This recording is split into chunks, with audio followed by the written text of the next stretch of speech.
Some big numbers coming out of the housing market today, and they're not looking pretty if you're looking to buy or rent. There's a bidding war for literally every home on the market, every fixer-upper, every house that needs even a lot of work. Our house had 44 offers on it. The deurbanization trend, that's a real thing. People are moving out of the city, they're buying bigger houses. I think the way the suburbs were built was a big mistake. They should have been built very differently. Home prices in the large urban metropolitan areas were so expensive that people started moving out. And then you see these wildfires, and they're not going away. Rent growth has accelerated coast to coast, in big cities, rural areas, east, west, south, north, just across the entire economy. How hot is it? It's turning cold. Existing home sales falling in March, but at least in part because there just aren't enough homes to buy.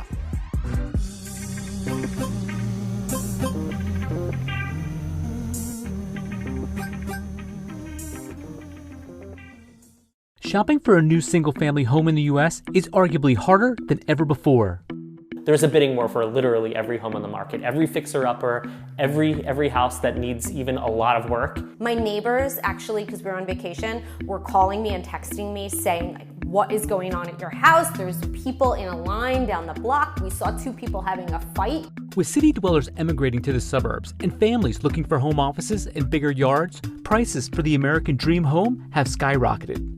Home prices surged in March 2021, up 13% from the year prior, according to the S&P Case-Shiller Index. Everybody expected housing to really sort of dry up with the rest of the economy, and in fact, the opposite has happened. With homeowners unwilling to sell, a record low supply of homes for sale has forced buyers into intense bidding wars. At the end of April 2021, there were only 1.16 million houses for sale in the U.S., down 20.5% from the year prior. Higher costs for land, labor, and building materials have also impacted home builders. So currently in the United States, we have a huge shortage of housing. We're not producing nearly as much housing as we should be. We know that home ownership is the primary way of getting into the middle class, but unfortunately, there are many impediments to that are divided by class and particularly race. With the 30-year fixed mortgage rate hovering near a 50-year low and a strong demand pushing prices to all-time highs, why is the housing supply so meager? Is the U.S. running out of houses?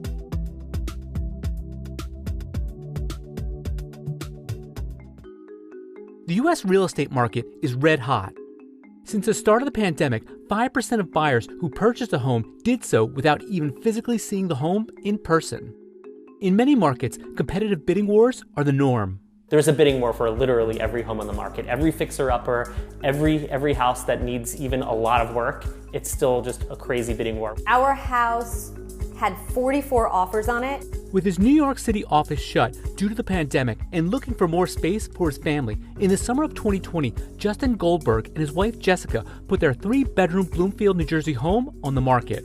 The house listed for $399,000. My neighbors, actually, because we were on vacation, were calling me and texting me saying, like, what is going on at your house? There's people in a line down the block. We saw two people having a fight.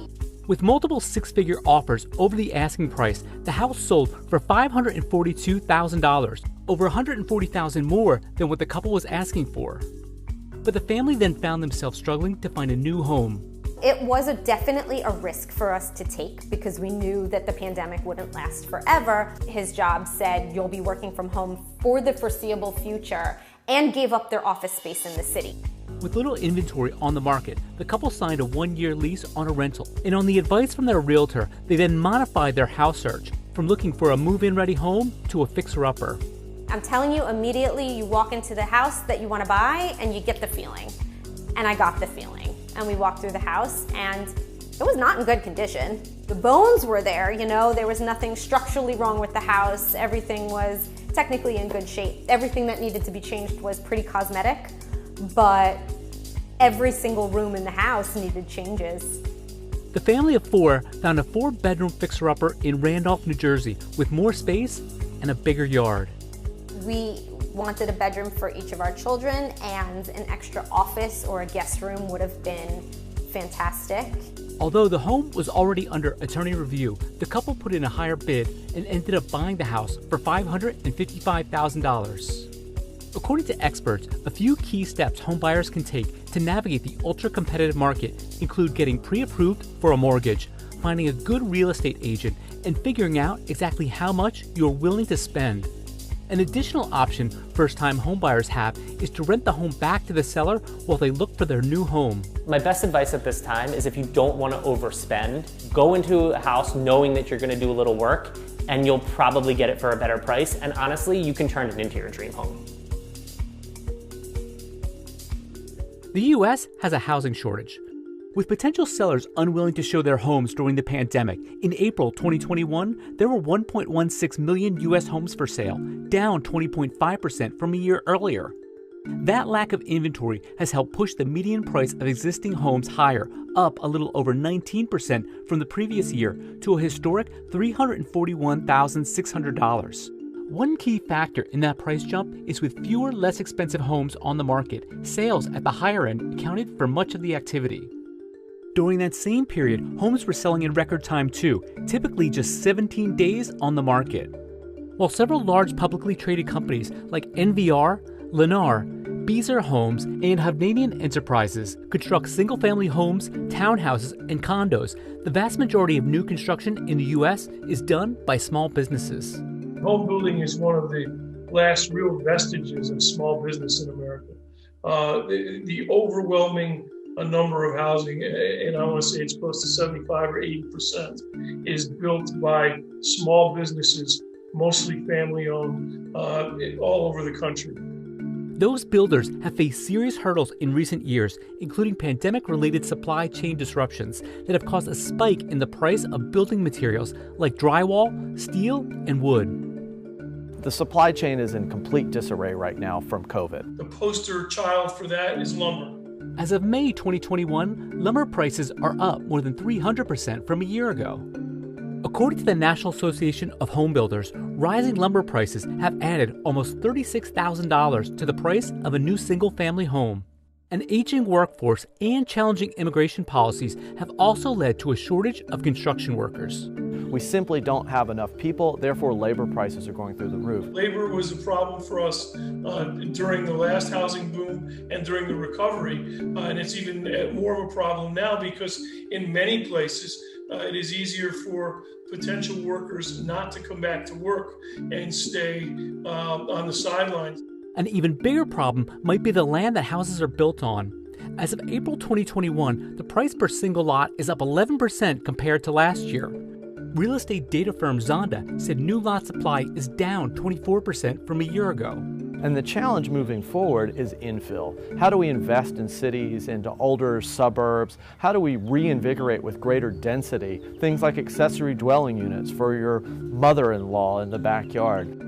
How do we handle people who are challenged with affordable housing? It's all going to mean that we have new development patterns, we need new forms of housing. So yes, we're not building enough housing, and we need to double or triple that rate of housing just to meet natural growth in our economy. And I think we can do that, but we have to do that by thinking of new forms of housing and really changing our zoning. Home ownership is a catalyst for building wealth with the added benefit of providing safer neighborhoods for families and better schools for kids. But not everyone can afford to own a home. That's why the home ownership solution is a solution, even now, for many households. The problem is getting into home ownership. In the first quarter of 2021, the home ownership rate in the U.S. was 65.6%. According to the U.S. Census, the home ownership rate for white Americans in the U.S. is almost 74% compared to 49% for Hispanic Americans and 45% for Black Americans. A major hurdle for many is the down payment. Typically, home buyers put 20% down when taking out a conventional mortgage. We know that typically also requires having a certain amount of income. And for a lot of people, that is much easier said than done. For example, for people of color, it is much harder to be able to put down that type of down payment because they may not have the familiar support as people who come from more affluent neighborhoods. These gaps are exceedingly troubling because the implications of them are very pervasive. Black household wealth is 1/10 what it is for white households, and a large portion of that gap is due to the lack of home ownership. Even though mortgage rates are at historic lows, there's been a ratcheting up of the qualifications that are required to borrow to become a homeowner, and that has impacted minority households more than majority households. Buyers paying less than a 20% down payment are often subject to primary mortgage insurance. That can range from an additional $30 to $70 per month for every $100,000 borrowed, according to Zillow. Student debt is another barrier many first-time home buyers face. According to the National Association of Realtors, the average home buyer in 2020 carried $30,000 in student debt. When I talk to young people, a lot of times they are trying to pay their rent versus their grocery, or they're trying to pay their student loans. Single-family zoning, pervasive across much of the U.S., limits the number of units that can be built on a plot of land, making it difficult for families to afford certain communities. Single-family zoning has really been a barrier for lower to moderate income people to be able to live in particular neighborhoods, because single-family zoning bans any type of home being built or any type of multifamily home or any type of detached home from being built, which is a huge barrier to people who are just trying to start off. But that may be starting to change. In 2019, Oregon became the first state to pass legislation banning single-family zoning in most of the state. Around the same time, Minneapolis became the first big American city to end the practice. So one of the major impediments to our shortage of housing, in addition to the land economics and the supply chain, is that we have a lot of communities in this country that don't want to have affordable housing. They don't want to have anything other than large suburban estates, if you will. And I think we need greater exercise of federal policy over these local communities that are utilizing exclusionary zoning to really grossly impact the provision of affordable housing. The federal government is taking steps to increase affordable housing too. In April 2021, the Biden administration announced a $5 billion plan providing financial incentives to push local governments to allow multifamily dwellings in neighborhoods that are currently restricted to single-family homes.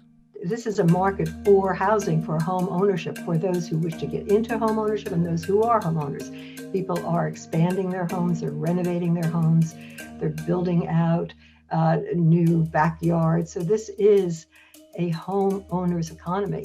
There's never been a stronger economy for homeowners than now. And as a contribution to the overall economy, home ownership is more important than ever.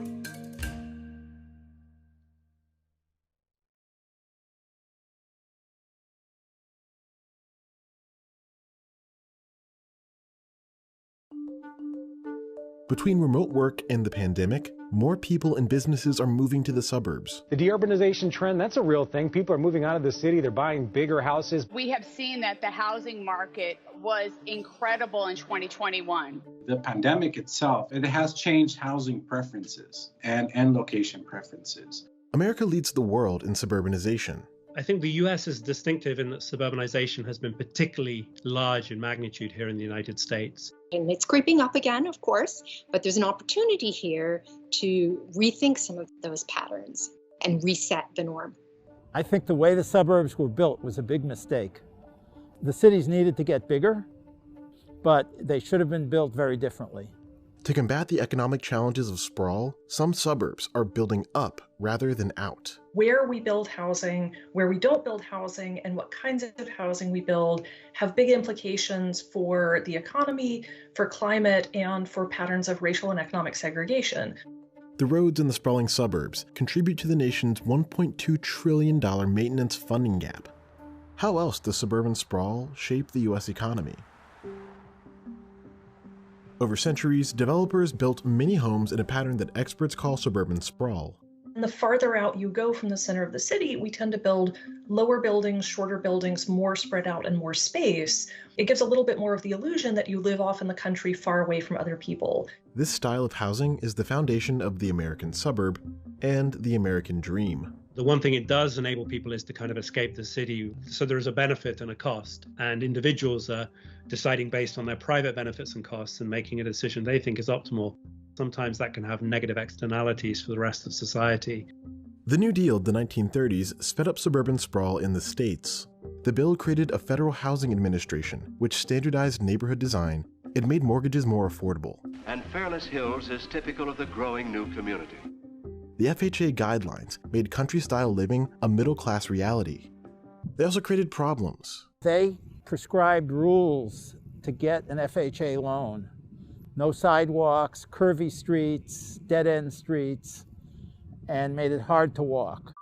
They also enforce a minimum lot size, which spreads people out and inflates the scale of the suburbs. If that's an expensive community with expensive land, it means that the price of buying into the community is going to be very high. That means automatically the only people who can afford to move in there now are people who are pretty wealthy. A large minimum lot size doesn't say no Black people or no Latinos can move into the neighborhood, but it turns out that income and wealth are really strongly correlated with race, in part because of long-standing discrimination. Many suburban towns also separate land by use.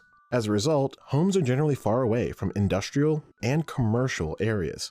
Local governments adopt this so that they have some control over what gets built where, but it also can make it difficult to build the housing that people want to live in places they want to live. These guidelines were formalized with zoning laws. These are sets of regulations. There are subdivision codes as well as just regular zoning codes that exist in most municipalities across North America that provide a framework for what you can and can't build. And these were used as planning tools. Restrictive zoning codes have long limited the supply of land for housing in cities like Minneapolis and San Francisco. Many workers in these cities haven't been able to buy or even rent homes near their jobs, which slows economic development. These old trends are still shaping development today. It was in the 1940s when the United States population crossed that threshold from being predominantly rural to predominantly urban. And all of the growth since then has really been a shift from rural to suburban. And since the 1960s, people have been trying to modify the zoning to let people mix uses and have stores, apartments, offices all mixed together, which is what lets you have these sort of lively neighborhoods. In recent years, neighborhoods outside of cities with large job markets have boomed, while the population in America's heartland declines. As a result, the maintenance costs associated with suburbia are adding up. When a suburb grows, the tax base within the nearby city is expected to decline, which reduces its ability to fund local public goods, including schools, including policing, and so on. And so those individual decisions, even though they can be good at the individual level, can have externalities for the city as a whole. So the spread out development that's typical of the suburbs, it entails higher per capita government costs relative to the denser urban areas. If you're building roads and sewers and all of the houses are located half a mile or a mile away from one another, you need more asphalt and more concrete and more pipes. Suburban towns often struggle to finance their long-term infrastructure costs, and population growth nationwide has slowed to 0.1%, a record low. That means that the financial pressure on suburban towns is mounting. All of the declining cities in the Midwest face this problem, that they just don't have the income from their current tax base to pay to maintain something that they built 50 years ago when they were 3 times the size. So new, so powerful, so revolutionary is this force that we have hardly been able to appraise its influence. Federal spending can hide the true cost of suburbia. Local governments use property taxes in particular to pay for a lot of these costs. So if you've ever wondered, why do we have potholes on your neighborhood street and not potholes on the interstate, it's because they're paid for by different levels of government. America has a $1.2 trillion funding gap for upkeep of roads, bridges, and tunnels. The American Society of Civil Engineers says new spending in 2021's infrastructure bill helps, but it doesn't cover the full costs. If further improvements aren't made, the country's failing infrastructure could cost each family over $3,000 a year by 2039. Another problem? People don't realize how much of their income goes to their car. In the past, the suburbs became more popular as cars fell in cost. Once you take account of inflation, and once you take account of the rise in people's incomes, the real cost of car ownership today is lower than it was. Of course, if you get a frontier car, such as a Tesla, which has features which weren't available in the 1950s, you can pay a lot of money and it can be very expensive. Since the 1990s, households have increasingly relied on credit to finance their cars. AAA says the annual cost of vehicle ownership has risen to nearly $10,000. Making matters worse, the 2008 recession has destabilized many suburban households. On average, people in the suburbs are now employed at lower rates and have declining incomes. Home prices have also been subdued when compared to central cities. Some call it the suburbanization of poverty. There's typically a greater availability of land in the exurbs, and the land and housing that's on it also tend to be more affordable. Experts say remote work and tasteful planning could make the suburbs better. New growth and density could be directed through redevelopment and infill projects. There are so many of these surplus properties out there. Many of these infill projects place residents closer to commercial areas, which could create opportunities for entrepreneurs. If we focus on millennials, for example, they have things that they really like. They have bars, restaurants, so some of those preferences they carry with them. And so what that creates, it creates opportunities for someone to open up a business that caters to these needs. And I think that sort of plays a big role in that shift of employment to the suburbs. Experts say the most affordable suburbs are often also the least sustainable. So, for instance, a metro like Atlanta or Phoenix has managed to keep housing fairly inexpensive over the last 30 years because they just build a lot of housing. And they build these huge subdivisions, 10,000, 20,000 homes on very inexpensive land that's essentially, farmland that's undisturbed. On the flip side, of course, we know that there are terrible climate impacts from building. So there really is a tension. And you can see that very clearly in California. You see how close those flames are to these houses. Home prices in the large urban metropolitan areas were so expensive that people started moving into the more wooded areas. And then you see these wildfires, and they're not going away. In fact, they're getting much worse. Meanwhile, suburban drivers on beltways are shaping the climate of the future. It's really in the kinds of suburban settings that we would characterize as sprawling, separated uses, car dependent, relatively low density. This is where we see a more extreme emissions use. Most U.S. emissions come from personal cars. Commutes lengthened as the country sprawled in recent decades. So going back to 1970, around 81% of residents lived in the county where they worked, and that declined substantially over time by the year 2000. If remote work persists, it could take some drivers off the road.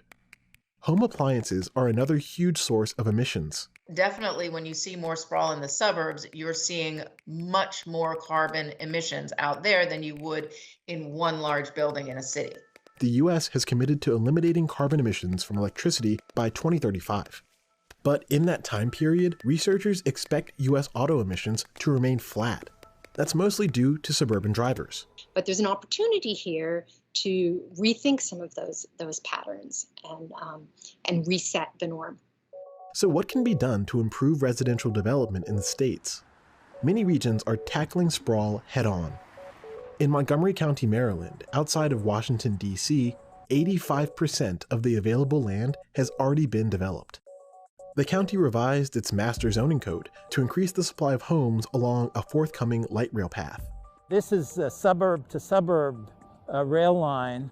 You see them in other countries. Paris has an enormous project underway, but for the United States, it is really one of a kind.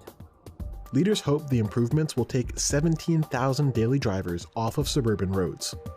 Experts say that expanding public transit can make a community more equitable. Traditionally, lower income communities have benefited disproportionately from public transit options. But funding and executing such projects is a feat. Residents are paying for the $9 billion suburban DC rail project with an increased tax on gasoline.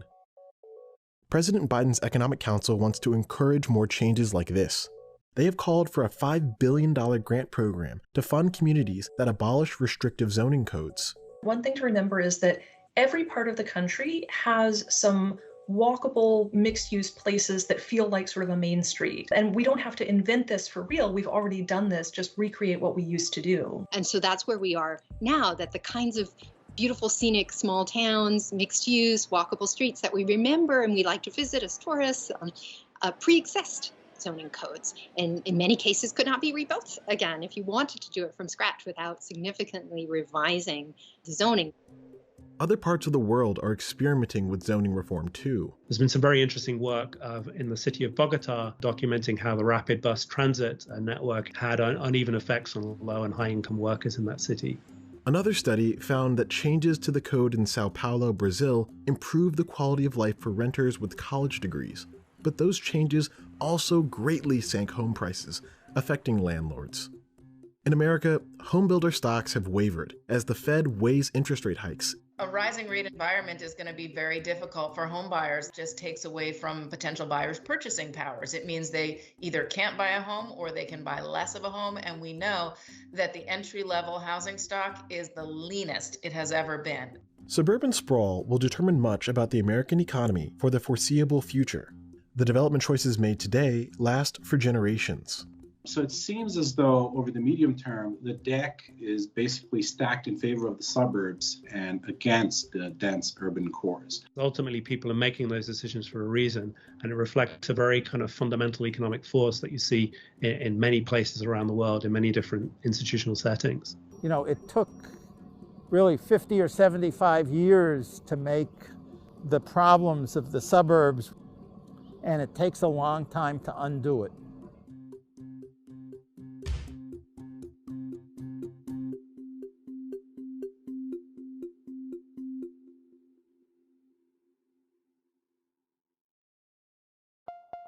Rent in America is getting more expensive, no matter where you live. Rent growth has accelerated coast to coast in big cities, rural areas, east, west, south, north, just across the entire economy. The areas where we are seeing the strongest rent growth are in places like Austin, Texas. Yeah, so my name is Maria and I live in Austin, Texas. During the pandemic, a lot of people began to leave, and actually the rent dropped that year by $100. I am due to renew my rent, and there was a spike of $400. Making matters worse, few of the new homes in construction are affordable. Rental demand continues to be extremely strong, and the rental units that are being built are the more expensive ones. That is, the higher end ones. Meanwhile, workers' pay isn't increasing enough to match the new rent. We had wage suppression for 40 years, and then we have the period now where wages are growing, especially at the low end. And so the question is, how long will that continue? Experts say the rent increases will have an impact on the economy. A lot of the monthly expense for the typical household is money that's going toward the rent or to upkeep of the house. So it is a very important part of all of consumer expenditures. In the most competitive markets, rents are creeping toward record highs. Renters in smaller markets are feeling the squeeze too. For example, one-bedroom rentals in Gilbert, Arizona spiked over 116% in the past year. Meanwhile, rent for a single-family home is growing at its fastest pace since 2005, according to CoreLogic. So how did we get here? One answer is the bounce back from the pandemic. You saw tech companies, major firms moving to smaller cities like Pittsburgh, Austin, San Antonio, Charlotte. These are cities that really started booming because workers had more flexibility. And when the city starts booming, of course, the rents go up because it's a supply and demand issue. But the story goes back further than that, all the way back to the Great Recession. President Obama, are you listening? This has been building really since the end of the financial crisis back a little over a decade ago. A lot of communities have made it more difficult to build more homes closer to the urban cores. Building materials, particularly lumber, has been in short supply. That's been a problem. Labor, a lot of people left the construction trades in the housing bust back a decade ago. And because of changes in foreign immigration laws, we have a lot fewer foreign immigrants coming into the country. Many of those folks would work in the construction trades. Also, a lot of smaller builders, they rely on loans from banks. And since the financial crisis, banks, particularly smaller banks, mid-sized banks, have been unable to, because of regulatory changes and other reasons, unable to provide enough loans. So, there's a melange of things going on here. After the financial crash of 2008, house building stalled. By the end of the tens, renters had fewer options, especially in real estate hotspots. Pre-COVID, we saw a huge rush to urban centers. Millennials love to live in cities longer. They were actually living there longer than the previous generations their age had because they weren't able to get out and afford to buy homes because home prices were so high. So you had so much demand in the cities. Then the pandemic hit. So if you look at some of the high-rise apartment buildings in the really dense central business districts, the big cities, rents were actually declining in the first 12 months of the pandemic. But smaller cities like Phoenix and Austin received more of those remote workers. That sent prices upward for people like Maria. Right now, I would say for a studio is probably $2,000. This place, it's a one bedroom, was originally set at $1,700 when I first moved in. Maria is a teacher and needs to commute to work every day. She and many other Americans don't have the luxury to move further away from work to save cash. That's creating wider issues in the economy.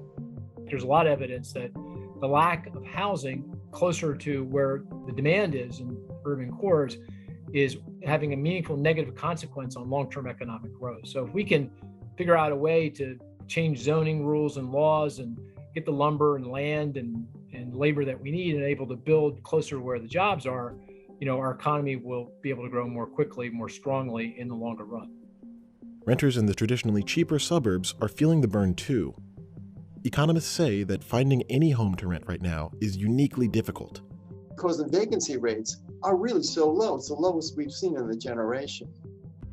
Coming out of the pandemic, it's likely for rents to keep rising.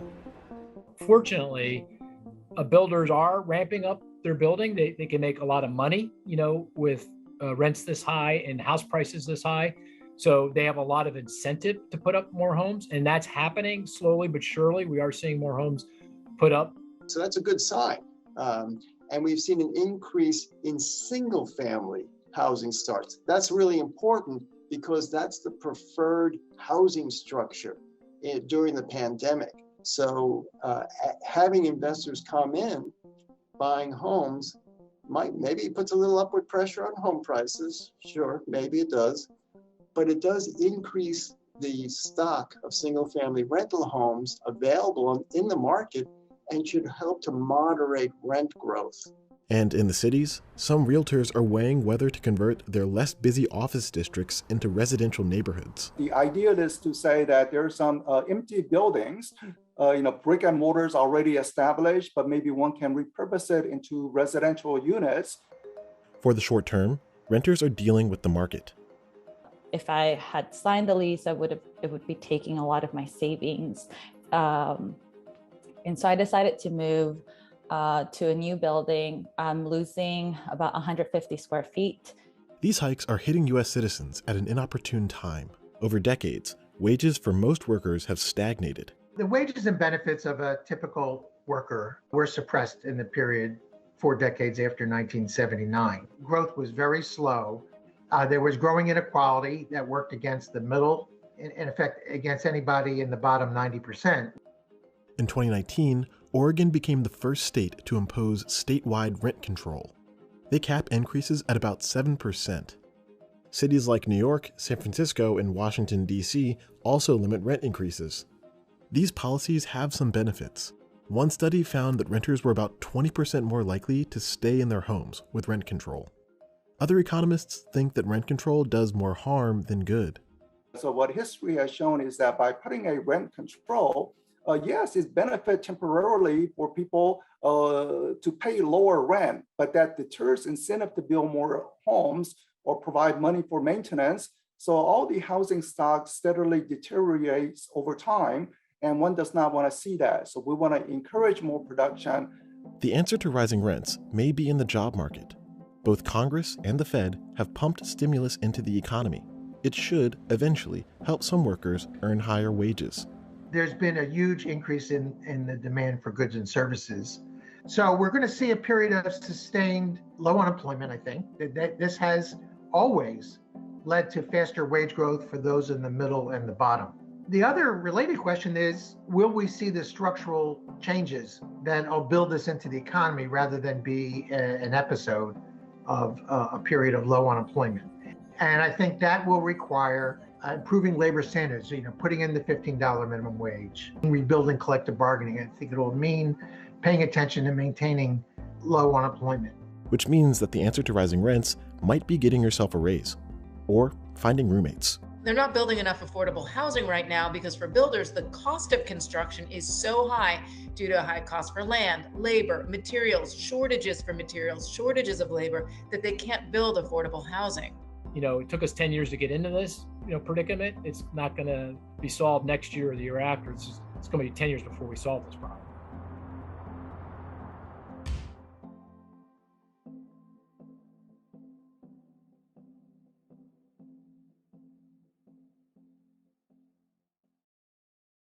Some big numbers coming out of the housing market today, and they're not looking pretty if you're looking to buy or rent.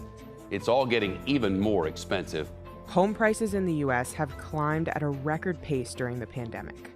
The median home price reached over $363,000 in June 2021, a 23.4% increase from 2020.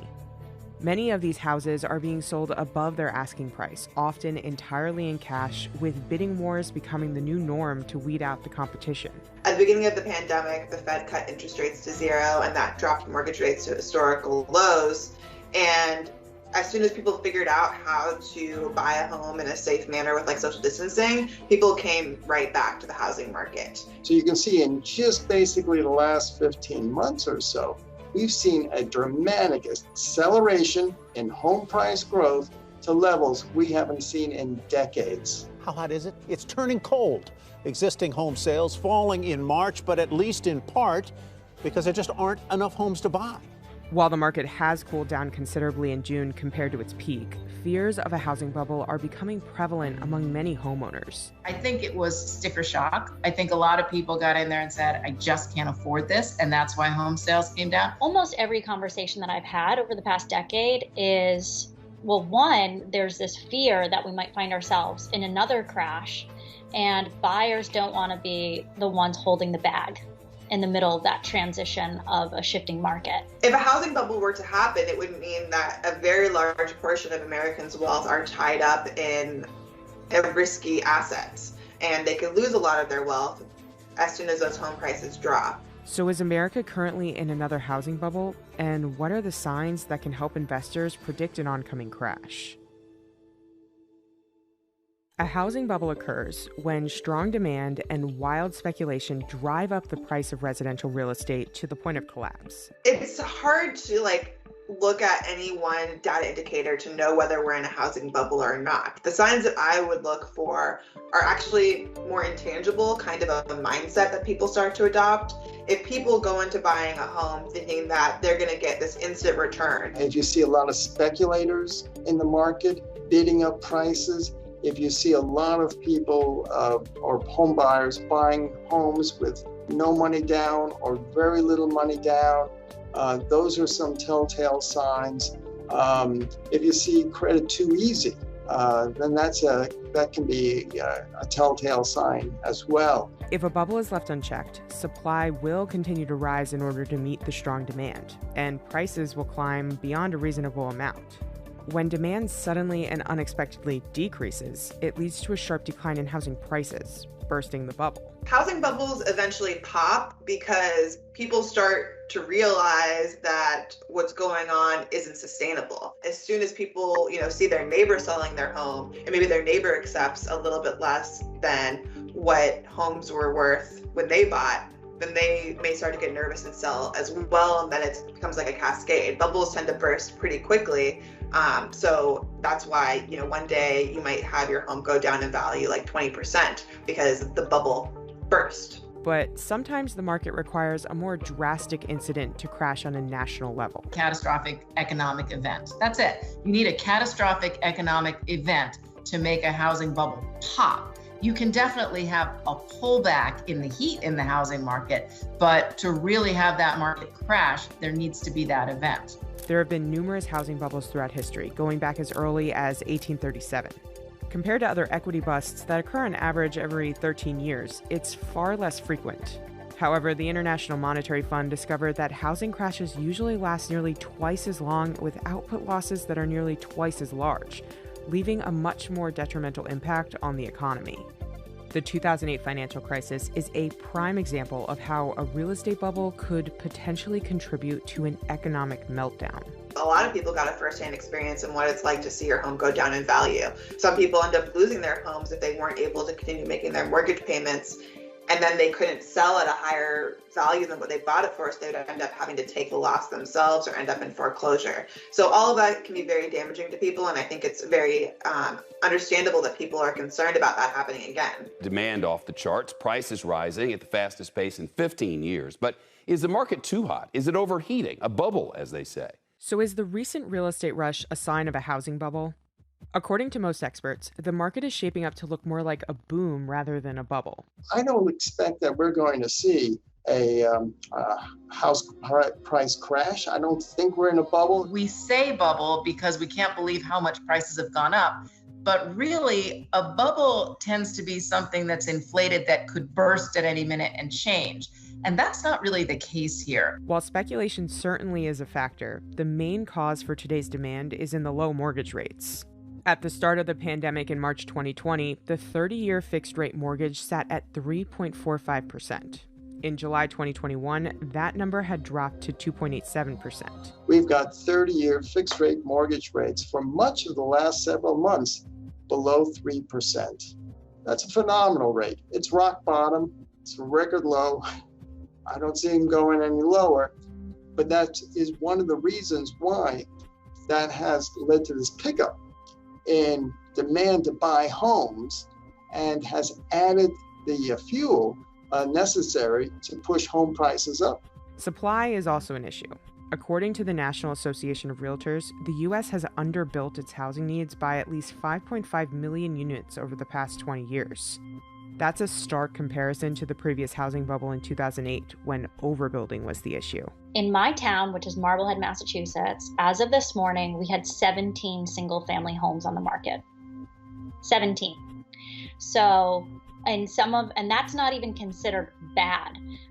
Some of the surrounding towns, the town next door, they had 5 single-family homes. So we've got really the demand and supply forces coming together. We've got a boost in demand that's fueled by record low mortgage rates, and we've got a shrinkage of supply as many of the older homeowners decided to postpone listing their home for sale and wait until a later date when the pandemic was in the history books. So between more demand, less supply, prices are up, and they're up at the fastest pace since the 1970s. There also haven't been any signs of a lending bubble, which is often associated with housing busts.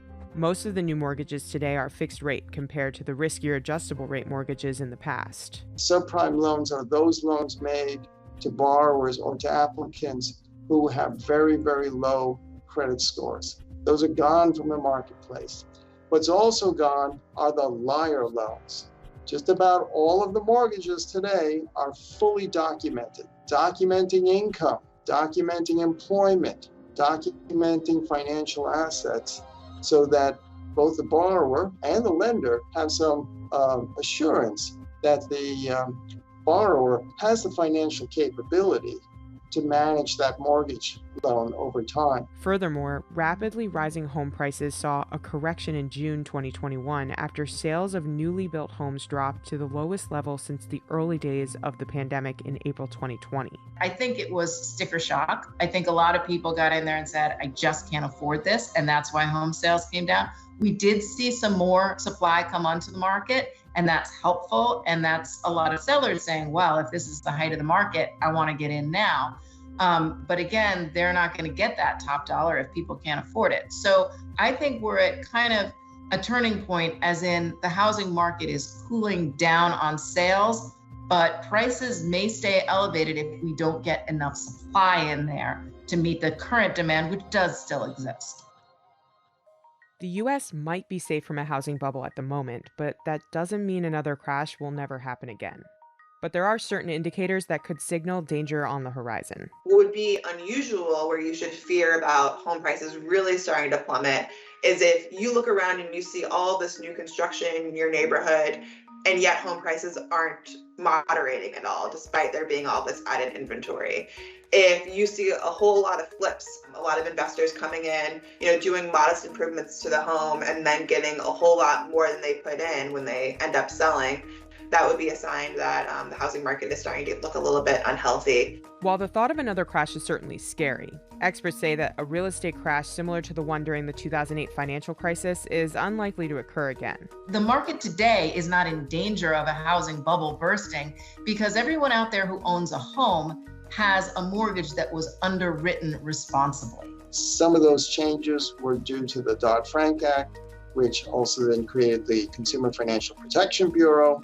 and through some of the regulations that have been promulgated, that has really assured that mortgages are underwritten in a prudent fashion and provide for mortgages that can lead to sustainable home ownership for the home buyer over time.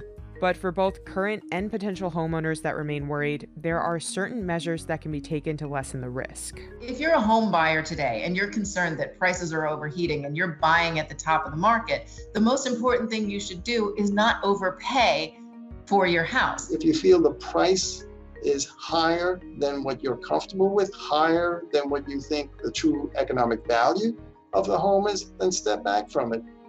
You don't need to buy now. The mindset that I would encourage homeowners to have is a very long-term mindset. Like, it doesn't really matter if home values go down for a couple of years if you're gonna hold and not sell for a decade. So I would just, keep your eye on the long-term goals. Make sure that you have enough savings that you could keep paying your mortgage payment, even if you lost a job, even if you lost some income, so you can ride out any temporary dip in the housing market.